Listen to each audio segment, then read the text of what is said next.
Hello friends, welcome back to my YouTube channel. Friends, आज के इस वीडियो में हम लोग समझने वाले हैं फिजिक्स का बहुत महत्वपूर्ण टॉपिक ओम का नियम।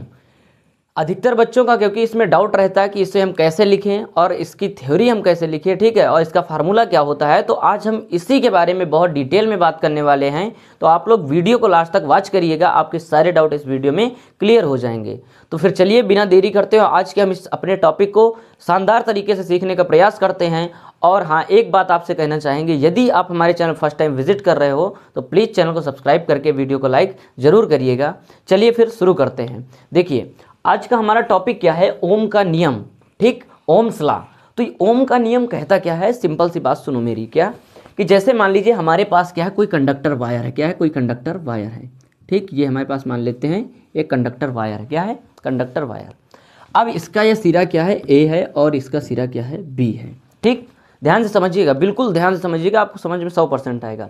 मेरे पास क्या है, कंडक्टर वायर है और इसमें क्या है, इसके ये सिरा ए है और सिरा बी है। तो ओम का नियम कहता है क्या है, यदि किसी कंडक्टर वायर के या किसी चालक तार की भौतिक अवस्था, भौतिक अवस्थाएं क्या होती हैं, जैसे लंबाई हो गया, ताप हो गया, दाब हो गया, इन सारी चीज़ों को अगर हम इसमें परिवर्तित ना करें, ये सारी चीज़ें क्या रहें, अपरिवर्तित रहें, किसमें, इस चालक में, जैसे इसकी भौतिक अवस्थाएं, मतलब मैंने क्या बताया, लंबाई, क्षेत्रफल, दाब और ताप, ये अगर क्या रहे, इसका अपरिवर्तित रहे, तो इसके इस चालक से बहने वाला जो करंट है, मतलब धारा आई है, इसके सिरों के मध्य ए और बी के मध्य जो उत्पन्न क्या है, विभवांतर है, उसके क्या होता है बेटा, समानुपाती होती है।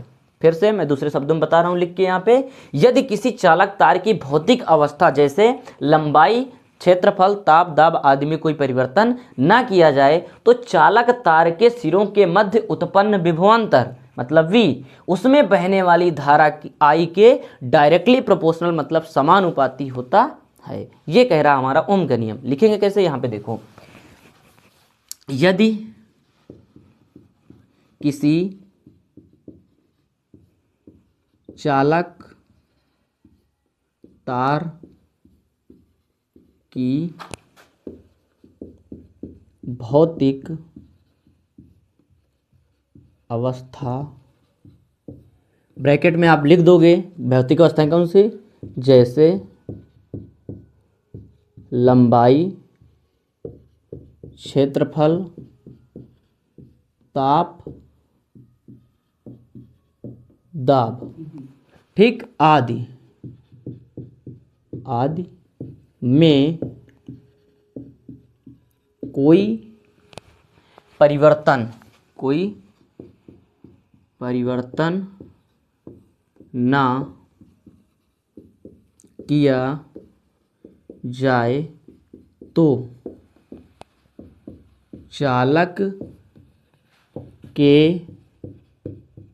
सिरों के मध्य उत्पन्न विभवांतर, क्या, उत्पन्न विभवांतर, उसमें बहने वाली धारा के समानुपाती होता है। इसमें मैंने क्या बताया कि यदि किसी चालक तार की भौतिक अवस्था, यह हमारे पास क्या है, एक कंडक्टर वायर है, क्या है, कंडक्टर वायर, अगर हम इसकी भौतिक अवस्था, मतलब मैंने क्या, लंबाई, क्षेत्रफल, ताप, दाब आदि में कोई परिवर्तन ना किया जाए, मतलब ये सभी के सभी क्या हों, अपरिवर्तित हों, तो चालक के सिरों के मध्य उत्पन्न विभवांतर, चालक के सिरों के मध्य उत्पन्न विभवांतर मतलब पोटेंशियल डिफरेंस, उसमें बहने वाली धारा I के क्या होता है बेटा, समानुपाती होता है या अनुक्रमानुपाती होता है। ये हमारा ओम का नियम कहता है। तो मतलब इसमें देखो, जो क्या उत्पन्न है, पोटेंशियल, मतलब पोटेंशियल डिफरेंस मतलब विभवांतर, ये किसके प्रोपोर्शनल होता है, बहने वाली धारा I के, ठीक। अगर हम यहाँ पे देख सकते हो फार्मूला हमारा ये है, अगर हम V बराबर यहाँ पे लिखते हैं, इस प्रोपोर्शनल के साइन को हटाते हैं तो यहाँ पे कांस्टेंट हमारा क्या आ जाएगा, R, और यहाँ पे हो जाएगा RI, V is equal to RI। समझ गए कि नहीं समझ गए। अब यहाँ पे आपको बताना पड़ेगा कि जहाँ, यहाँ पे लिख सकते हो, जहाँ V क्या है, V हमारा क्या है, विभवांतर है, क्या है, विभवांतर। उसके बाद आर क्या है, आर है प्रतिरोध, प्रतिरोध। और यहाँ पे जो आई है, आई क्या होती है, धारा होती है। ये सारी चीज़ें आपको पेपर में दिखाना पड़ता है, ठीक है। अब अगर देखो यहाँ पे अगर हम आर बराबर फार्मूला क्या कर सकते हैं, आर बराबर निकाल सकते हैं। अगर आई का निकालना है तो आई का फार्मूला, इनको हम क्या कर सकते हैं, इधर से उधर ट्रांसफर करके इनके सभी फार्मूला हम निकाल सकते हैं। समझ गए कि नहीं। जैसे आपको करना क्या है, यहाँ पे आर का फार्मूला अगर आपको निकालना पड़े, कहीं पे प्रतिरोध निकाल के बताओ, तो आर को हम क्या करेंगे बेटा, इधर रोक लेंगे। तो यहाँ पे हो जाएगा जो आई क्या है मल्टीप्लाई में, इधर डिवाइड में आ जाएगा, तो वी अपान क्या हो जाएगा, आई हो जाएगा। तो आर बराबर फार्मूला ये हो जाएगा। अच्छा, अगर आपसे प्रतिरोध का कोई मात्रक पूछे आर का, तो इसका मात्रक क्या होता है, ओम होता है। क्या होता है, ओम होता है। किसका, प्रतिरोध का। प्रतिरोध का मात्रक क्या होता है, ओम होता है। अगर आपको वी निकालना है तो सिंपल सा आई आर फार्मूला यूज करोगे। अगर आई निकालना है आई, तो आप क्या करोगे, वी अपान आर कर दोगे। समझ गए कि नहीं समझ गए। अब धारा यहाँ पे निकल आएगी, और धारा का मात्रक क्या होता है आपको पता होगा, एम्पियर होता है। क्या होता है, एम्पियर होता है। समझ गए कि नहीं समझ गए। तो धारा का मात्रक आप निकाल लेना यहाँ से, एम्पियर। अगर रेजिस्टेंस का मात्रक पूछे तो आप क्या बताओगे, ओम बताओगे। समझ गए कि नहीं समझ गए।